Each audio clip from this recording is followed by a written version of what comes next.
reached night to see Dear Kitty. We have programming the rest of this week and next week if you want to join us for some more of this pop-up. Do take note of the 2 emergency exits in the space to my left and to my right, and please enjoy the show.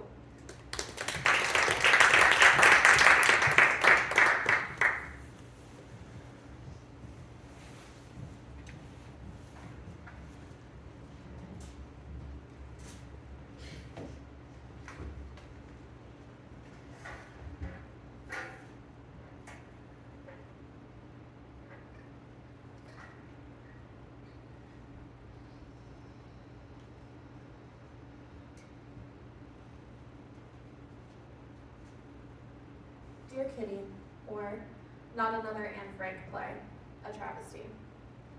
Characters: Anne in red, full of rage; Anne in yellow, passing strange; Anne in brown, who wants to write; Anne in gray, who snuffs the light; Anne in white.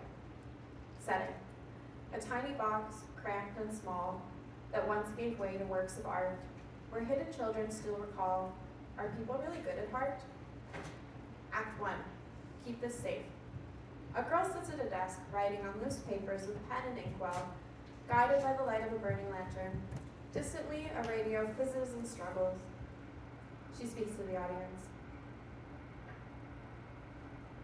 Are you familiar with the story of Semele, the mother of all that we do down here, the daughter of, well, everything else?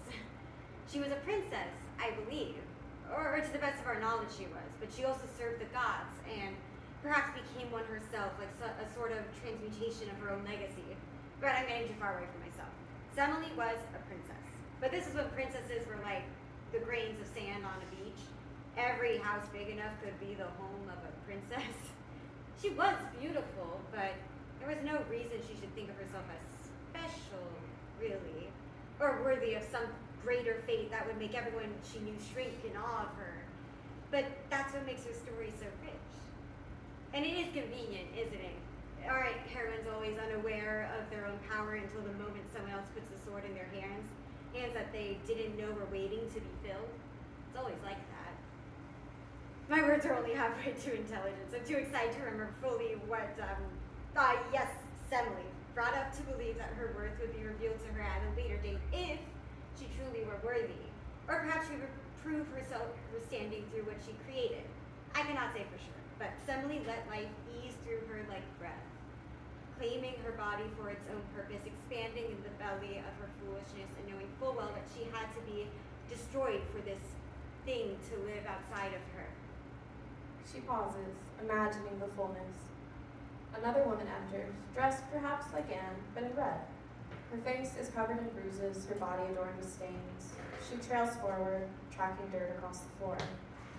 It wasn't like what other women endure every time he let a man drown himself inside of them. I'm sure everyone says this, that it was different for themselves, but you just have to believe me on this matter. But she It started was so much worse. And she started up already. I don't need to go on without asking after you or taking a moment's breath. It's just that stories like this excite me. Do you know what I mean? As if when I tell them they enter me and become mine. I think that's why I'm often drawn back to the myths I learned so well in childhood. I can name the 9 muses and the 7 loves of Zeus. No time for pleasantry, she jumps in like she's chasing her own tail, a regular Narcissus. But given everything that comes to her after, I suppose it's only fair. She gets so little time for herself. And no water to gaze in. Let's see. Hera, of course, his own sister. Can you imagine?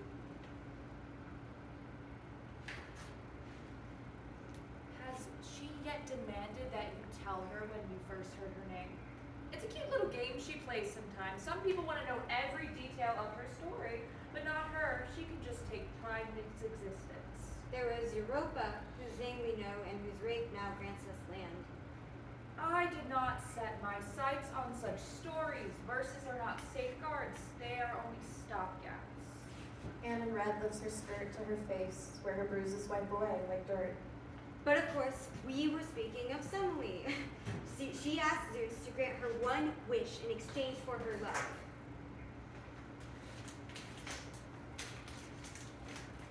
You can put faith in stories if you first acknowledge that it is meant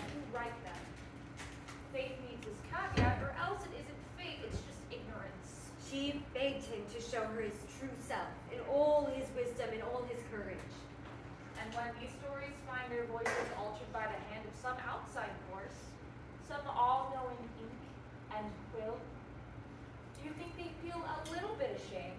And when Zeus did expose himself, his nature was so magnificent that Semele burst into a brilliant cloud of flames. Or can a story feel at all? This old woman had tricked her, you see, into doubting her love and her very self, indeed. Stories are walls built from paper, beds made of twigs, waiting for one match. This wart-covered woman with a hook of a nose had trapped Semele in her clutches and told her that she was not a princess, not a woman even, but ashes. I offered my bones as sticks for this fire, but I didn't think you would thrust in your hands after me. How was I to know that hordes of waiting people would burn off their fingertips if given a chance? She scrubs at the marks on her arms with her skirt, her hands. She told Semele that she wasn't a goddess after all, but a destroyer of the earth.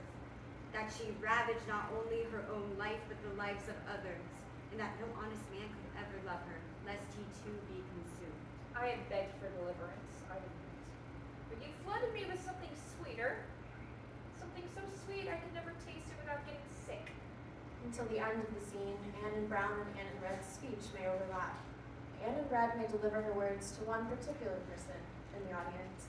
Throughout, two others, also dressed like Anne, slowly enter. That just by burning herself here and now, she had set the So you whole earth back alight to with me wicked time and flames that time would again, never and you surrender. smile as if I should recognize you. But that this fire would never lick her. Not really. I She would be know how to spared tell from you the that worst there's of nothing it. reflecting back at me in your eyes. It would only be others who suffered the way she deserved to. Perhaps this only is women, preferable. only peasants, Perhaps only the it's children easier watching to from grab dusty people windows by as their the mothers shoulders choke on and ash in the square. Only the mice skating over snow-littered streets, telling leaving you small that. trails of blood like droppings in their wake. Only the babe still One inside day, her that now recoils this will at all the be very forgotten. idea of a breath it will not take. On and on and on and on. She talks too much, Miss Hunt. A veritable chatterbox. She simply asks too many questions. How did you hear me? Where did you read about me? In which letter? Which library? What did you do with me when you were done? Did you place the book with the cover down? My eyes a witness to your messy dust. Anne in Gray helps Red with her bruises, wiping them away with her skirt. Or did you steal gazes at my picture like a schoolgirl with a crush? Did our eyes meet? Was it everything you've ever dreamed of? I'm sure you threw me onto the growing heap of books you'll never have time to read. I'm sure you kept a list of which to read first. And I was last. Something you'll get around to when you're a little older. But not too old, it would be embarrassing to read the thoughts of a child. Aren't children possessed of the same qualities as men, only without the niceties? Anne in Brown carries on as if not noticing the sisters, addressing the audience as before. I used to write under the windowsill when I was too tired to weigh my own words. I let the sunlight do it for me, warming my fingertips. All is not prose that comes from spilled ink. Oh, but it was for her. She was different. Was she? Special. Yes. Sophisticated. Yes. Or oppressively childlike and wide-eyed. Oh. With a piercing ability to read into your very soul. No. And synthesize the world around her into something so perfectly presentable. Like a gift or a paperweight. I want to write down all the stories you tell me and tack the pages on my wall like a gallery. One by one, each its own world. And how will you hang them? With a hammer and nail? No, with a rope. If you get down low with your ears to the floor and imagine who's gathered behind the locked door, you can hear everything they bothered to say and stop guessing. You can throw all your pages away. Isn't it hard enough being cooped up all day like somebody's cat clawing for attention? Leave her the pages, they're harmless. Shutters spread on a desk and stacked end to end, stuck together with her spit like meat on the butcher's hook. Pasted together with the sweat of this room at June's heat. God, your knees always touching someone else's knees.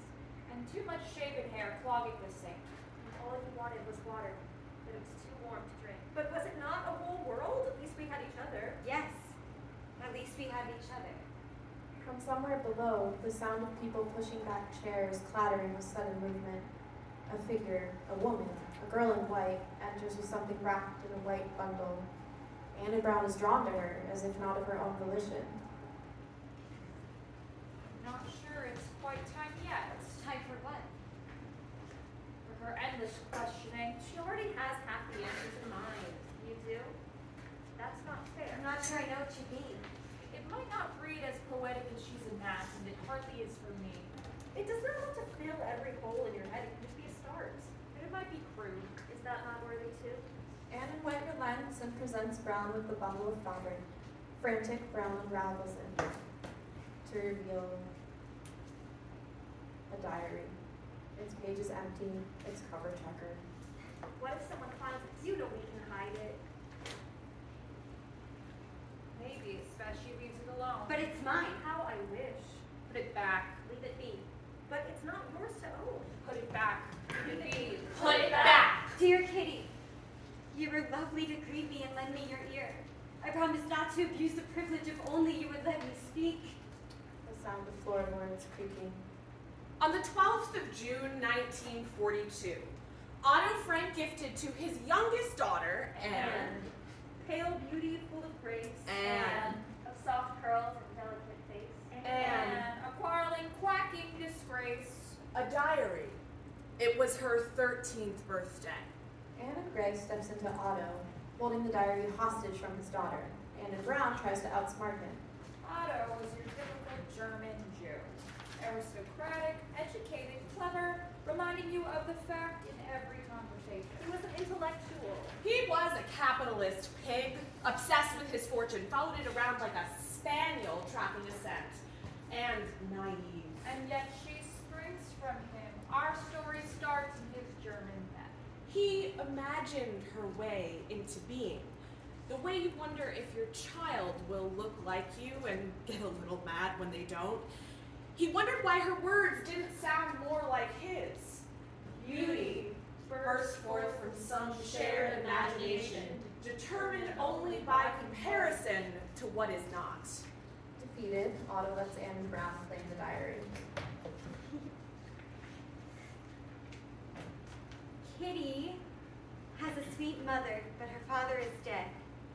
Anne was taller than Otto had thought she would be. Her fists beat his sides. Her hair fell over his eyes until he could see nothing beyond her. Kitty loves gossiping. It was different with Margot. She held out her palms and accepted what he gave her. Anne slapped them down and screeched, "More!" Sometimes Kitty is naughty. Girls, he soon learned, are not meant to be flattened like flowers in thick-bound books. Nor crushed by the chariots of strong-armed men. Kitty plays games to pass the time. That we are not creatures here just to frolic through the meadows of some unspecified diluted desire. You should see her run, you should hear her cry. That our lips start all on the face to appear like some forbidden gate.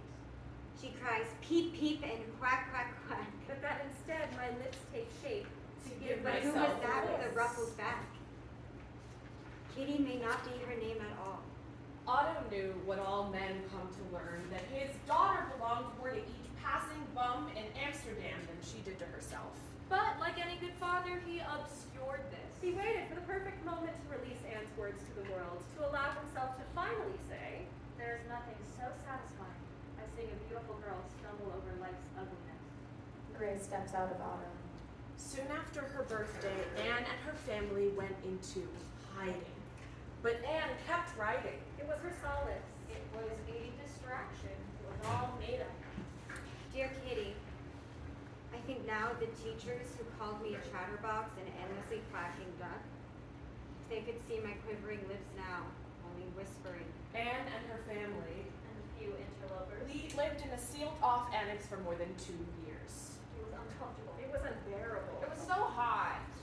What? All that tension, it had to boil over. Mother's a wretched, unlovable thing, a curse on my body and name, and I wish that she would release me from the vice of her sex. Living in close quarters, watching someone else's drool from your pillow. Not everyone indulged her historian fantasies. Writing about them like they weren't real people in front of her. Documenting their arguments like some kind of brat anthropologist. I would bite off my hands before I let them take my diary. A teenage boy and 2 teenage girls meant there was always something to fight about. Peter's stupid decisions did cost us quite a bit of sanity, making Mother's hair turn gray prematurely. But still, Anne kept writing almost every day until she could not. Anne Brown pauses, clutching the diary to her chest. She has not heard of this development before. Why not? Did her limbs fall off? Did her mind get lost? Did her ink dry up into a hard little ball she could throw at the wall and watch it splatter? It's the strangest thing. Like it was on the tip of my tongue and I swallowed it. I no longer know what it is I want to say. Anne and White retreats, leaving the others to tease and mock Brown, enticing her. She must have some thoughts on feelings and love. Feelings on worlds buried in time. Musings on people who you claim to be and everything that think you're not. Writing one of your ballads of moral clarity and absolutes. Tell me who you are imitating while you sketch me a map of your room. Maybe a proverb, a warning. A song. Write home for battles, sweethearts long gone. Show how a child filled page after page with unheard philosophies and rose-colored rage. I wonder if she edited phrases until they flowed out like songs. Only for someone to cut them and paste them like ransom notes on the walls. Some of it isn't even true. Half of it everyone skips when they read. It has less to say about women or God than nations and tyrants and greed.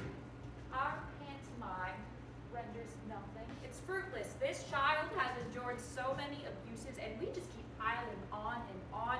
She'll drown in this sea of pitiful songs after lying and cheating and burning the books and lice in your hair and blood on your clothes, and essays and sonnets and sagas and ghosts.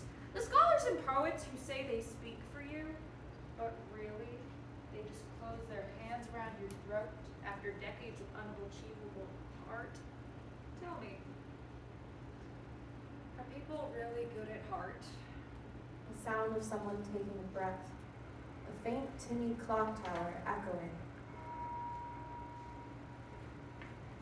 Anne and White re-enters in a slow, tantalizing dance with fabric, the same white-colored kind the diary is wrapped in, a tallis, a prayer shawl. Yellow, red, and gray join hands. We are gathered here today to remember our dear friend Anne, little Annalise, a pious soul. Excuse me? She wasn't particularly nice in school. Always whispering during class, getting a whole lot of us in trouble. She was an empathetic sort, fearing for the fates of the world's lost souls, hoping to gather them back up, but also easily beguiled and distracted, always putting things back in their place. Often bossy, sweet, smiling, conniving, usually all at once. Just a little bundle of contradictions. She teases Brown with the fabric that had concealed the diary, as if to swaddle her like a child. Brown swats it away, and the others grab it, dipping their fingers in the inkwell on the desk and scrawling words, pet names, insults across its surface.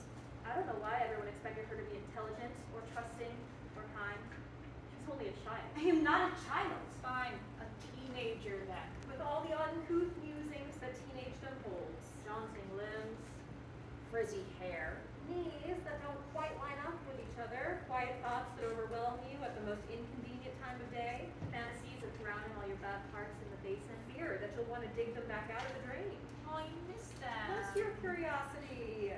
And bless the girls that contain it. Bless your curiosity and bless the girls that contain it. Please, I am perfectly capable of compartmentalizing.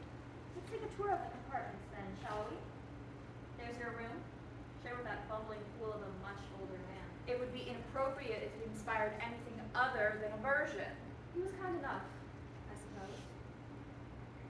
Not courteous, though, nor level-headed, nor an acceptable type of man to share a space with a girl. But the room behind the bookcase was the perfect place for his sermons. Because no one else had to listen. Anne in yellow steps into Fritz Pfeffer, also known as Albert Dussel, beginning to rock back and forth on her toes as prayer overtakes her body. To spend all my days locked in a room with this nitwit who thinks girls should only learn what men measure? You don't know how insufferable it is. I would never presume such a judgment of you. His feet clomp after me into the dark. His breath weighs me down like morning dew. His endless prayers feel vapid. Are you a good Jew or a bad Jew? Child, hold still. But it's only a cold. That's for me to determine, don't you suppose? Blood compresses swabbing my throat. Lying still, he lays his pomaded head on my bare chest to find the rattling within. his hair tickling my skin. Anne in White tries to shield Anne in Brown from Pfeffer, but he plants his hands on her chest, feeling for the rise and fall of her breath. He nuzzles an ear between her breasts, listening. Why would this man lay his head on my heart? Why should this girl tear my good name apart? You say that you jest, but in truth you deride. You paint me an idiot, primitive, a miser. You say you trust God, then defile his name. You play sophistication like it's a child's game. You defame piety as being stuck in a rut, but you're just like me, girl. You'll choke on your own gut. Anne and Yellow exits, leaving Pfeffer behind. Can you walk? Can you speak? Can you show me your room? I know not what it is that you want me to do. You're inviting us in. Are you kicking us out? She speaks of confusion. That's different from doubt. And must I in exhaustion be left to employ? Why don't you show her the boy? A pause as they consider this possibility. Yes, he did hold your hand while you whimpered and cried, whispering confessions under moth-eaten skies. Oh, Peter, Yes, darling. would you please break my heart? What would I do that for? Oh, well, you just look the part. Your eyes are so lovely. Your hair is just right. You're taller than I, and my stomach takes flight when you look at me, Peter. I believe you're a fool. Well, now, everyone does. That's not anything new. This is not what I asked for. She's not talking to you. I know not what it is that you want I should do. I'm talking to the boy who will turn into a man, not by my own body, but by another's hand. Every good story must have a romance. You're a writer, you know this. Just give him a chance. Have you ever seen a lad as lovely as Peter? She's never seen a boy. And no time for that later. All of youth's bad decisions must be contained in this window of memoir. You must not restrain your emotions. Go forth. Go do something wild. Like run away and get married. Well, Something more mild. what if we locked ourselves in a room and there was nothing that Mother Pins we could do? See that windowsill there, the one where you sat cheek to cheek, toes touching, skin dripping, thoughts bleak, desperate to feel the other one's pulse, with the promise that you wouldn't do something wrong. It was only the sun that was warming your skin. Warmth is no sin. But you leaned your head out the window despite all advice, or maybe because of it, Were you chasing a hunt? or just witless. There was a wedding. A bride. A choir in church bells for something other than the endless passing of time. I wanted to see the bride. Church bells peal, first distant, then closer. A joyous ringing, a sing-song, celebratory tune. Yellow and red form a curtain with the fabric, leaving just enough space for Anne and Brown to poke her head out. For a moment, Anne and Brown just watches, serene, as the scene unfolds below her. Anne in White, inhabiting Margot, approaches from behind, unheard. Has it started? I'm not sure. Your whole head out the window and you're not sure what you're seeing? Do you need my glasses? If you've come to be me, I've come to see if you're all right and to make sure you don't topple out onto the street. you'd like that, unless mouth to feed, more room for you at the sink in the morning. Maybe, but we'd surely be discovered if a girl fell from the attic window, so it'd be a short-lived excitement. I was kidding. She looks so beautiful. I don't like white dresses. You don't? I fear I'd spill wine down my front and ruin everything the whole day. When you get married, you can wear red to match the wine. I'm not getting married. You don't want to be in love? I suppose it is an antiquated system of expressing a vow. Yes, in its way. She takes a step closer to the makeshift window. But I would like to have everyone look at me for a day and tell me I'm lovely. That would be nice to experience. Like, I'm one of your movie stars for a day. I've told you you're lovely. When? Not recently, but I have before. Yes, when we were children and you adored me. But you never adored me, or told me I'm lovely to look at, or anything admirable at all. You are a fool sometimes, I think. See? That's not something you say to be a nice person. From the open window, a choir sings a wedding hymn, soft and light, like children. Their song waxes and wanes throughout. I'd be given to niceties if we were still children, but now I want that you should be prepared to cheer yourself on your own. Oh, your hair is knotted. I know. Anne and White runs her fingers through Anna Brown's hair, digging the knots out. At a church wedding, does the groom still lift the veil beforehand to make sure it's really his bride? I don't know. I'm not sure I've ever been to a church wedding. I haven't. I should like to though. Catholic wedding with that glass work in the windows. The other churches in Amsterdam are so boring. How many other churches in Amsterdam have you been to? I've walked in before just to see what they looked like on my way home from Montessori. I don't care much for stained glass. It's so flat. They pause, listening to the music and the bustle, breathing in the springtime air, so different from the stale air of the afternoons. What do you suppose we should do if a bird flew in the window? A bird? Margo. Oh, it's not impossible. A sparrow or a magpie? A magpie? All right, not a magpie. Perhaps we'd see a magpie coming in time to shut it out. I should hope your eyesight isn't that far gone. They laugh, indulging. Maybe Anne and White begins braiding Anne Brown's hair. What do you suppose Mommy and Pim's wedding was like? Oh, you've seen the photo of Mom in her dress. She had that clipping of the wedding announcement from the paper. Remember? I don't know if she brought it with her. It might be back at the house. I can't read the German anyway. That's not true. You could sound it out. If you help me. Well, it's not as if I have anywhere else to be. She pushes aside Anne Brown's hair. There. Now your camera ready. We should go back down before dinner. I want to see them come back out of the church. The cloth, the bells, the flowers. Let's just stay a moment. We should go down before anyone thinks to shout. You go. I'll be down as soon as the procession is through.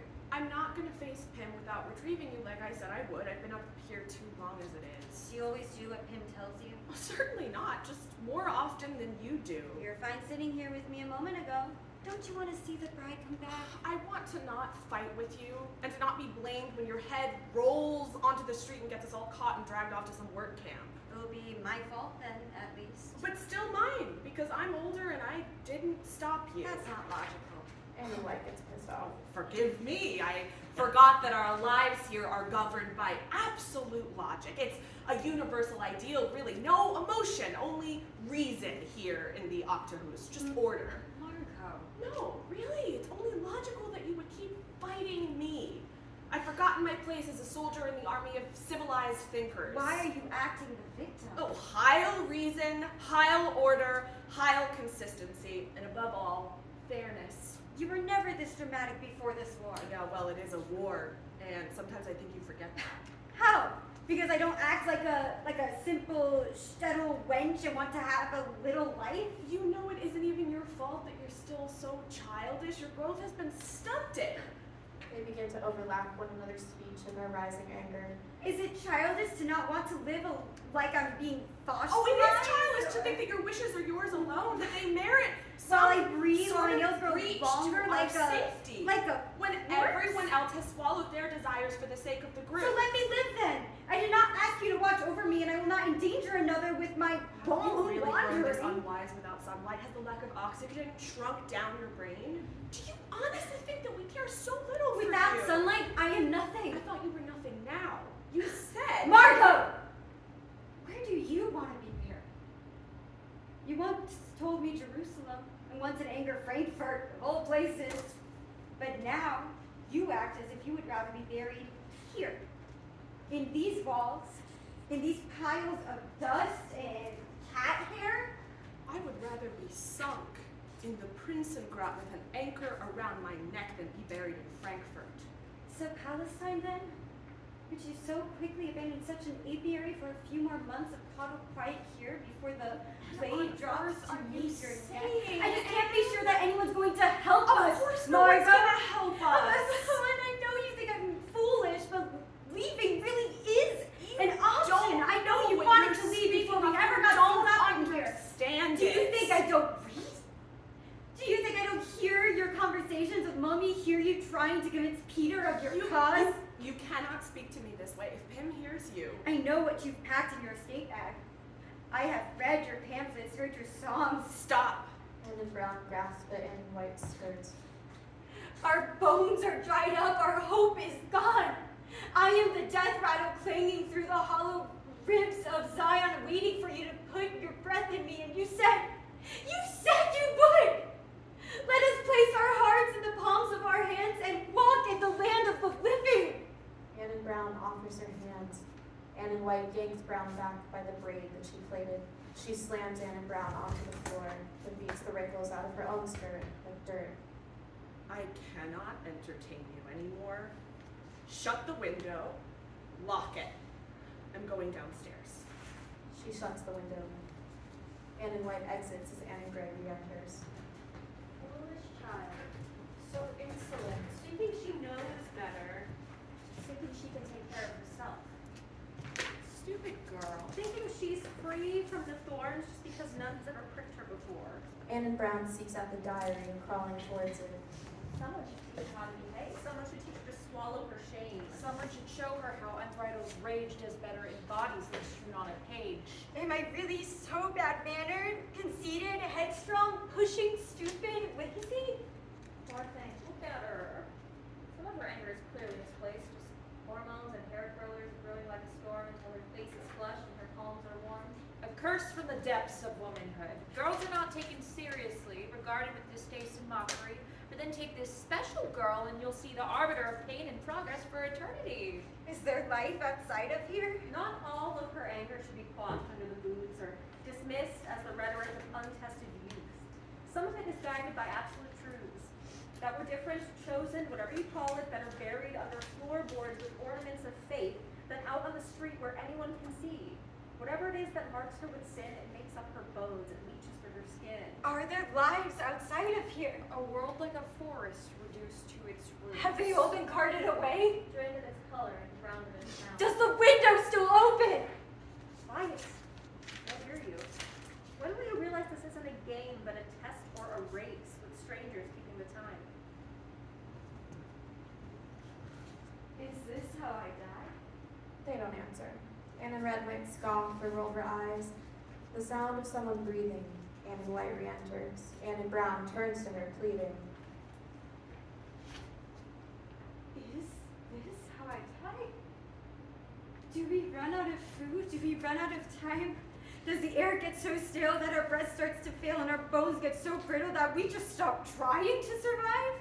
So melodramatic, you should win a prize. Like someone would notice you dead in a box, whispering to your sister, quiet as a mouse. Like the whole world would ache for a girl in a dress who died in a 3-story house.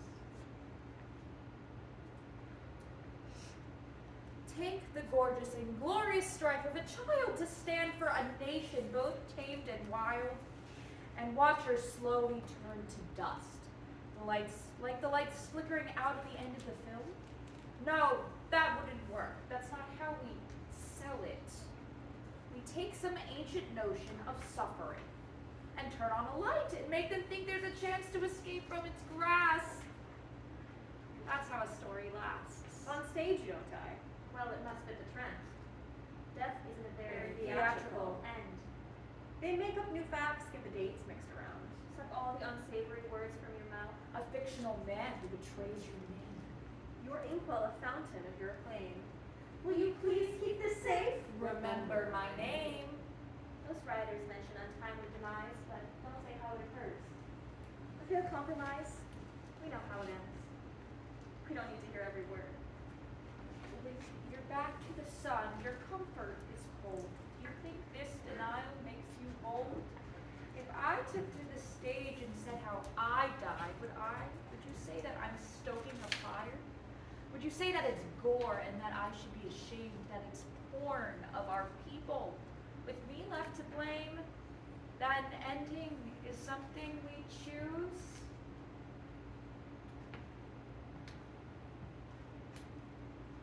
People fill seats for dead Jews. So please, allow me to clarify. It takes me a very long time to die. 3 different cities and half a year, ink needled in on the bumps of my skin and my eyes. Now a home to those who gave in. Some people just died, but no, I had to try. Working and scrimping and scheming all night, wondering how to get out, plotting where was this plan, wondering where was this God with his mighty right hand, knowing this is why we didn't learn Psalms. Because no one would hear them. They're only a balm for your troubles, your habits, and perhaps I am wrong, but I would rather look stubborn than stupid and wrong.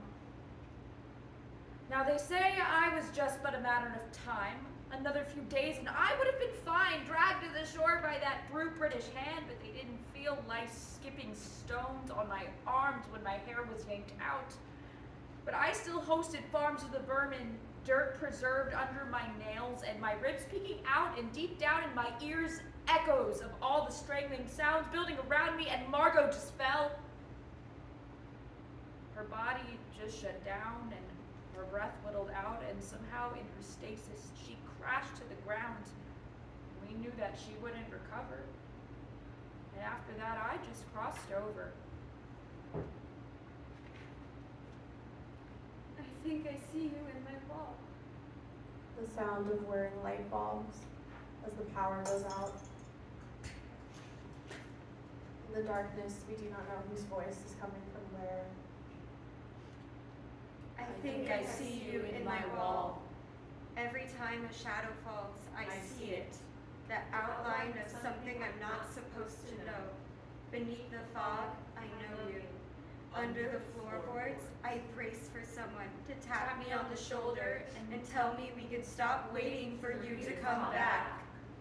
Act 2. It is my whole life. Church bells chime. Lights out. Anna lights on. We are gathered here today to remember our dear friend, little Annalise, a pious soul. Did we not just speak of this? Don't interrupt. Perhaps it's better that she did not live to see the world rebuilt. She may not have liked it. It wouldn't have held a candle to her beloved ancient world in books. Poor palaces of gold dreamed up in her parents' house. This is ridiculous. It is best that she didn't walk through the streets of her birthplace after all its structures fell. Her charm is the child. The one with the wide open eyes. Before she was stripped of her graces. And pawned as a tool for demise. Old enough to be proud of, but not yet too humanized. And is beautiful. Flush skin, dark hair, shining eyes. A whole life opening before her like how tulips on the garden bloom. Here but for a moment. That's what makes her story so hard to digest. The brick in between the house of your chest. As the sisters go on, Annie White re-enters unnoticed. What, a life as brief as the pretty part of the sunset before the cold comes in? The wilting of the flower stings, but not like the knowledge that the sun will come back and warm its roots again. Only the flower will hang on a little longer. That's where you think the bitterness lies? What could be worse than a flame extinguished before its time? Am I what's left of this great stiff-necked resistance? How lucky am I? Only she had a moment more. That's not for us to decide. If only her spirit had lingered long enough for men to deliver her from those ironclad fists swinging their blows. She was so close. This is the claim that makes my head spin. We lift up this girl like the savior of the world since her life only lasted the blink of an eye. We venerate, desecrate, endlessly degrade, because wisdom and brevity is to be admired. You might as well have let them win. Excuse me, Don't interrupt. but you don't let me speak. You talk like I'm not even here and don't listen when I have something to say. Women is a pain that never goes away. Ignore her. Her trite and tired musings will wind you up like a child's toy. What version of you should I tell them to mourn? The one with the timeless advice? Or the child hanging on by one finger, grasping at falling vines? Black and white photos. The doll who's life size. The plague doctor or the innocuous one who glows like a ghost in the night? The children's books or the tomb's footnotes. The wax figurine? The flat music notes scratched out by bystanders to assuage their guilt for this world that they, with their thick hands, built? Am I what remains of this great hook-nosed resistance? A speck in the oil, left to inherit this barren ground? How lucky am I that there are blessings left to debase me, dirt left to grace me? This is my greatest gift. There is no adaptation, no commemoration, no shrine they could make that could really replace the arms I stretch out to you here and now. Take me and show me the failures and joys, the triumphs and longings and stones left unturned. I want to hear every word. You long to look for the spark in your eyes, but there is no light. Anne Brown rushes back to the desk and rummages through it. Perhaps finding objects like pencils and postcards on top, she unearths a handheld mirror, rubbing dirt off its surface with her dress. All the others crowd behind her, moving with her, as she examines her face. As she caresses her hair, the others caress their hair. If she strokes her cheek, the others stroke their cheeks. Each move she makes, if she were to hop on one foot and fall to the floor, they move with her, like one being. How odd it is to see my face. Like a picture without a frame. They've all passed through here sometime before. The one with the pianist hands and the blonde hair, the one with the blank romantic stare. Many who wandered in with no names. Some who misspoke, some who found fame, And some who dressed up like us as a child. or watched us on film until the tapes fell apart. Snatching apart the reels, lining their walls with strips of black, striking a match, staring at photos, our eyes gazing back, chopping their hair into bobs to look like the only role they could play. Collecting the stories like scrapbooks, pages waxed from some everlasting flame. I am the one who looks passable. I shrug off your venom, I dismiss your ire. No prayer books shoved into walls, no scaffolds, no ropes digging into my skin could make me denounce this command that has filled each chamber of my heart. I'll play the part. I am the one who ventures to prove your words right, burying liars alive, snuffing the light of the men who claim neutral ground. I'll play that sound. Still, I am the one who won't follow. While their minds linger, I'll lead a charge to the back of your throat until I can hear your lungs clench. I'll swallow the air and shake from your bones a sword. Who? The ones who won't listen. The ones who have locked us here in this prison where we're doomed to feel shame and repeat this stale life day after day. I'll end this game. How odd it is to see my face like a picture without a frame. I should like to see the space in between my arms and wall where my image rests. I should like to read not the end of the story, but instead the world around it. What do the people gesture to? What do they want? What do they know that they're not telling us? So unclench your fist and give up these ghosts. I'm tired of reading and I can't read them now. Let's go back outside and start over. They'll cart us away, but this time we'll fight. You'll pass me a knife under piles of wire and I'll carve my story into the walls. And they will shriek and will drown this enslavement in laughter. They can carve out my soul, but at least I'd still marry your kings. There is no getting out of this place. The fizzing sound of a struggling radio. The clock's bell is drowned out by a voice on the wind. We gather to mourn. To plan our attack. We gather to remind you there's no going back. Like a clock that falls from the walls with a crack, or a book brimming full of stories without end. Our blood is a river that flows with no bend. And this is a fact we cannot change, with walls we cannot permeate. And you knew, but still held my hands and let me wait. She jumps back upon hearing glass breaking, rats scurrying, feet stomping. A bell rings out, closer than before.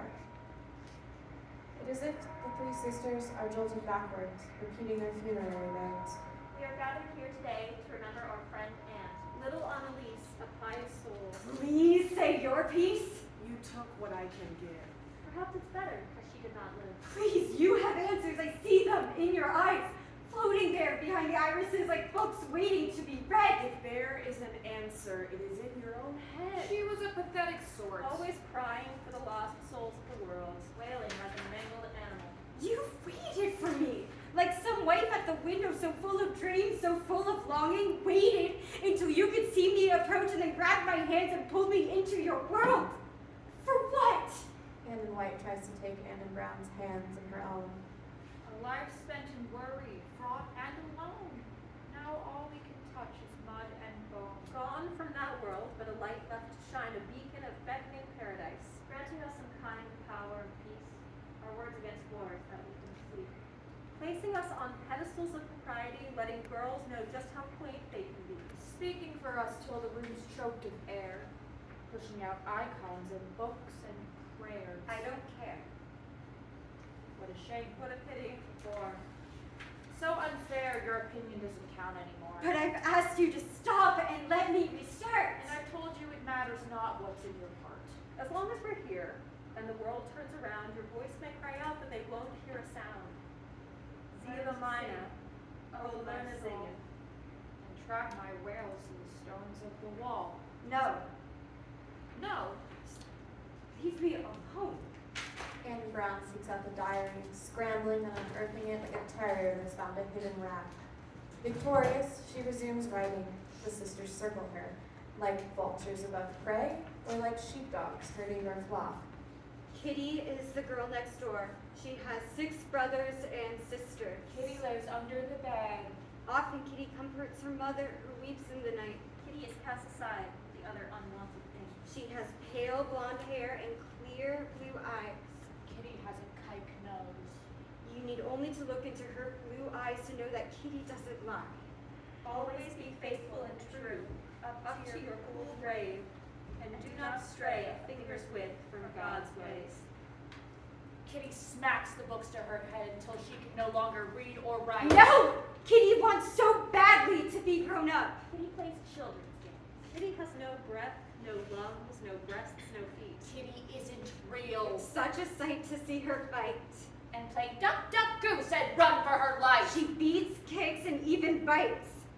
They cry, Kitty's children have "Keep pretty it, brown quack, hair and quack, that quack, straight who flex is and that stuff, and with you a have no ruffled freckles, back?" which Kitty has by the hundreds. An abrupt sound, like the octopus has been bombed. Anne in red, Anne in yellow, and Anne in gray collapse. Anne in brown rushes to greet Anne in white, who clutches the mirror now, unmoving. I thought it couldn't be true, but I see you and I know that you have come for me. Please say that you're my sister, that it may go well with me because of you. Let me follow you away somewhere to an eternal rest behind the bookcase. Do not tell me I'm to be some Prometheus stuck on this slab of rock while the others pick me apart day by day. Do not leave me with your hands bound to their gallows laughing. This cycle must break. I have laid down my sword and even my pen. Do not forsake me. Anne in white approaches as the others slowly rise, regaining their strength. And now she goes down again under the waterfalls of black ink. And knows that she has to vanish for a while from the human surface. And make every sacrifice in order to create her world anew out of its depths. And from that comes light, or theater. Anne in white and Anne in brown come towards each other as if compelled. I think I feel you in the wall, the round of your bones trapped behind bricks. I press my ear Against you, but I hear no sound. Will you come to me in the middle of the night, sing in me, and through me tell the story? Anne in white smashes the mirror against the edge of the desk. It shatters. She ignores Anne in brown, refusing to meet her eyes as she dances, frenetic, as if not herself. Will you go back beneath the floorboards now? Hide behind planks of obscurity just to have an excuse not to speak to me? How will you nerve the hand and press to make this body you love best? Your persistence is admirable, really. You open the door to the stranger, make them think that all will be calm, and then shove them through the threshold without a choice. And make them, and my writing, and you told me my writing would give me a voice, but just like that, you've revoked it. Now I cannot keep count of the words that I've spoken. Rubbing her hands, she walks about in endless circles. I sit to write and the words halt at my fingertips, caught in your web. What good are words when they bring off poisoned walls and when they're swallowed before they can even think of being free? Rubbing her hands, she awaits a moment's rest. Anne in white cannot stop moving long enough to listen.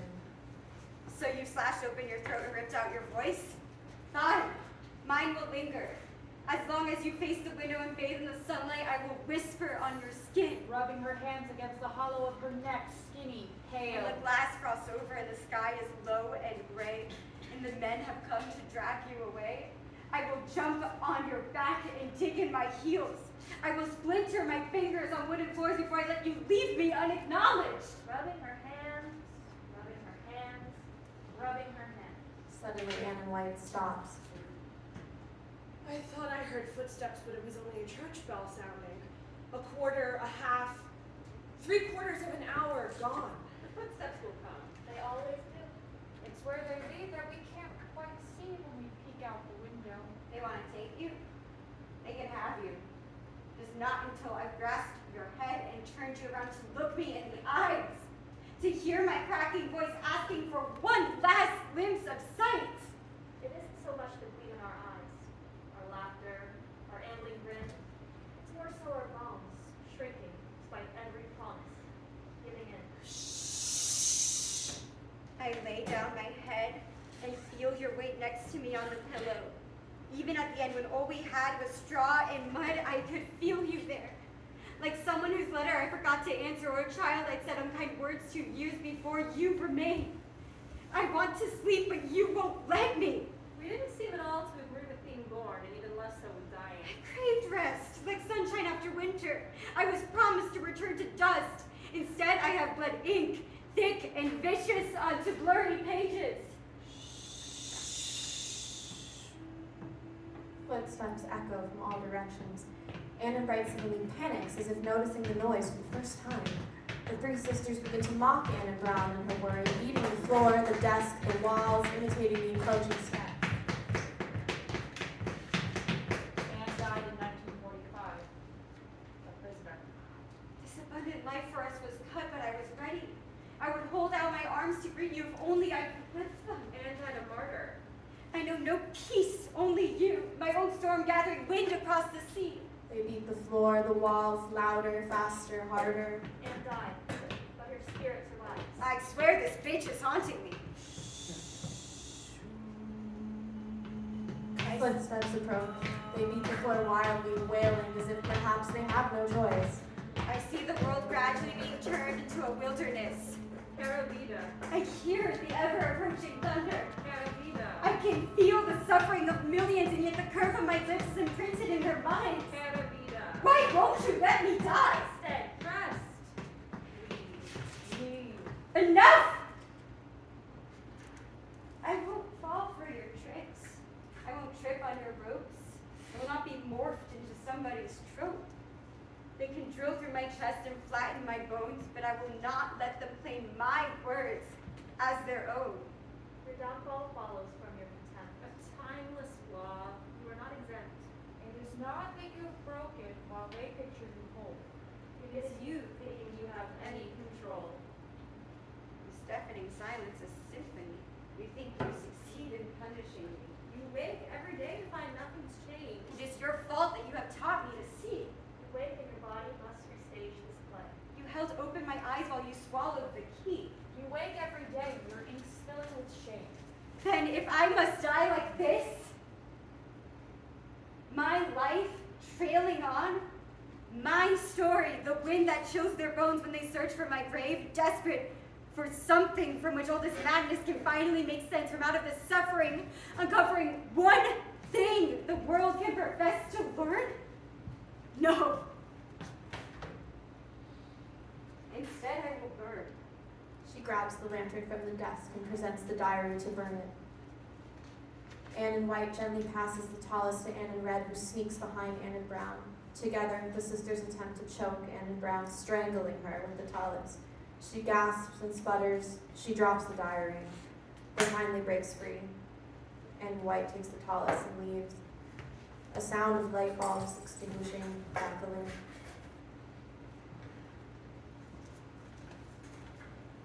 I see you in my wall, Anne. I know the whites of your eyes like my own. You peer out from behind tiles, watching me as I feign sleep. Are you tired, Anne? I long to lay down, but find that it does not comfort me. I stretch out my hand only to learn that you are not one for saving. Still, I stretch out my hand to you the next day and the next. For a long time, I was buried. And I woke up among corpses. And when I then miraculously came home again, I had lost my memory. You handed me ink in a silver cup and I drank it. Sweet like Shabbos wine, purple staining my mouth. I pushed my hands into the wall and you looked at me, nodding.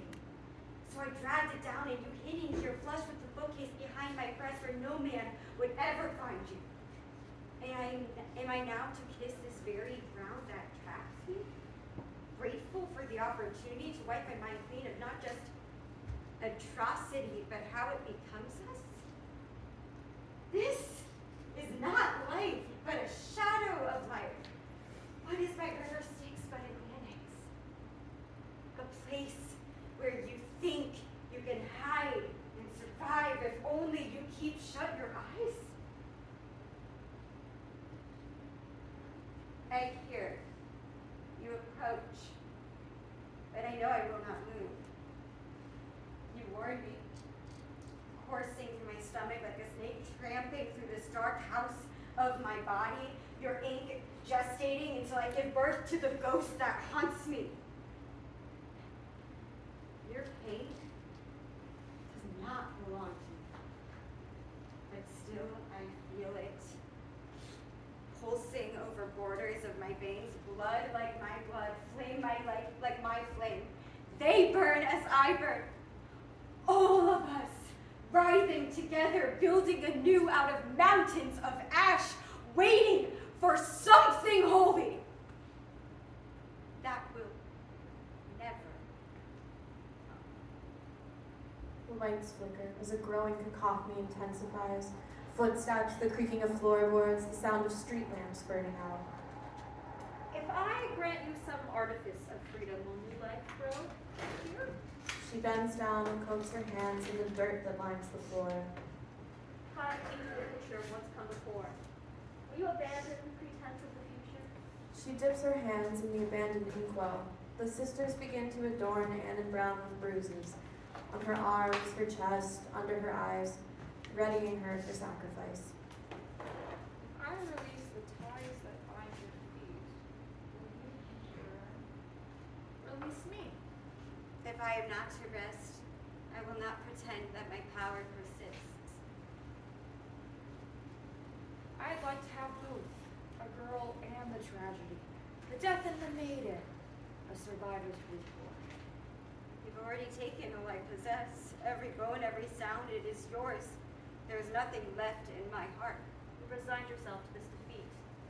Placated your dreams of glory, buried your hopes in the dirt, and thrown your resolve in the air. You've given up God in place of some callous devotion. Still, you must go through the motions. You have sewn my feet to the floor. We are not but Jews in chains. We warned you, and pleaded, pulled you in close and strapped your arms to our own. We tore your voice from your throat, for we thought it would soften the blow. Why call her? She has ignored our advice, disregarded our counsel, doubt only in lies. She fancies herself a poet, but she is a coward. Dear Kitty, I wonder whether you can tell me why it is that people always try so hard to hide their real feelings. Why do we trust each other so little? Her strength wanes and waxes, blood drips from her face, she has learned. There is There's no getting out of this place. I do not control the seeds of this world, or the fires that they may sprout. We have spent so long locked in. I have no memory of anything out. Footsteps from all directions. Time ventures nearer. Time breaks its back. Time is the last of the men to attack. I shall drown it in the basin before I go, or crumble it atop the flames of the stove. You may threaten, coerce, persuade, and disrupt, but we've seen this play out. We always give up. But if we are one, whether near or apart, how could you betray the very depths of our heart? I have seen men destroy and watched them run wild. I cannot stop them any more than a child. Hush. It draws closer. You must go, for our sake. And next time, my sister, maybe I'll take your place. Maybe I'll throw your words on the pyre with my heart. Maybe I'll play that part. Maybe I'll be the martyr and smile as I burn. Someone always gets chosen. For they always return. Footsteps. Think of it as a game, or a nursery rhyme. See yourself as a stranger who's keeping the time. A siren wailing on the wind, perhaps with an ensemble of frenzied voices. Anne and Brown reclaims the diary. I opened the door and rushed down the street with the wind on my skin and my heart missing beats. And they'll reach for my shoulder and pull me back in, but my skin is a candle. I'll burn, but I'll win. Angry swan, oh heaven, help us! Anne Brown drops the diary to the floor. A reverberating noise rings out. Anne in White has reappeared. Her eyes meet Anne in Brown's.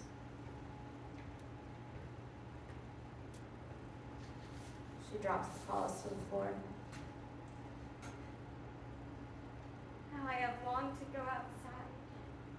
Slowly, they come toward each other. Their hands may touch, or they may not. After a moment, Out from the shattered window, a gaping wound. Out from the dying embers, a compassion cries. Out! Run forward by stampedes of outstretched arms to someplace once forbidden. Anne in Yellow takes the talus and brings it to her lips. She kisses it, then places it over the broken remnants of the mirror. She follows Anne in Red and Anne in Gray away. Music from somewhere. A slow, distorted piece that you can't quite place. A bastardized Eine kleine Nacht music, building with care until it overwhelms. Dear Katie, the lights went out last night all over the city. One moment light, like always, the next darkness. You think it must have something to do with the war, but the radio is silent, offering nothing. I think, yes, I have decided that tomorrow I will go outside. Winter has melted into spring, and I know I'll grow restless wherever I go. It matters not when I leave. It matters only that I glow in their fires when I do. But I can't bear to be here anymore. Not when the weather has become so lovely. Tomorrow I will go outside, and I'll wear a dress. I'll wear a sundress.